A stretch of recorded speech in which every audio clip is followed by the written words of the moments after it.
Ring road बाधित शेतकऱ्यांना न्याय मिळावा यासाठी मुख्यमंत्री देवेंद्र फडणवीस यांची भेट घेण्यासाठी मुंबईकडे निघालेल्या छावा क्रांतीवीर सेनेचे संस्थापक अध्यक्ष करण भाऊ गायकर यांच्यासह शेतकरी आणि महिला शेतकऱ्यांना पोलिसांनी ताब्यात घेतल्याचा आरोप करण्यात आला आहे।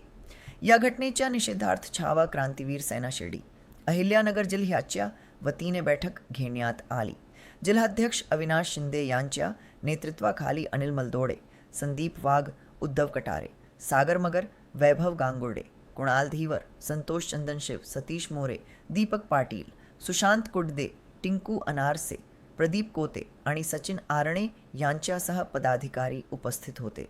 यावेळी शिर्डीतून सर्व पदाधिकारी व शेतकऱ्यांना सोबत घेऊन वर्षा बंगल्यावर घेराव घालण्याचा इशारा संघटनेने दिला आहे।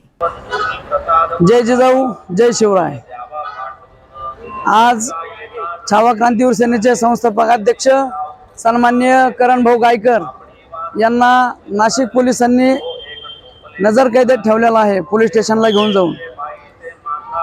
आमची सरकारला लवकरात लवकर विनंती आहे की आदरणीय करण भाऊ गायकर यांना सोडून देण्यात यावं।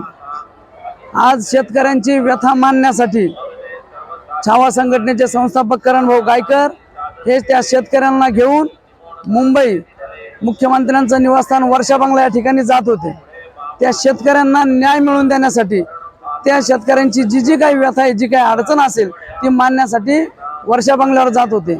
परंतु ही माहिती सर्वांना कळल्याच्या नंतर, सरकारला कळाल्यावर आदरणीय करण भाऊ गायकर यांना घरून सकाळी पोलीस घेऊन गेले आणि पोलीस स्टेशनला नजर कैदेत त्यांना बसून ठेवलेला आहे।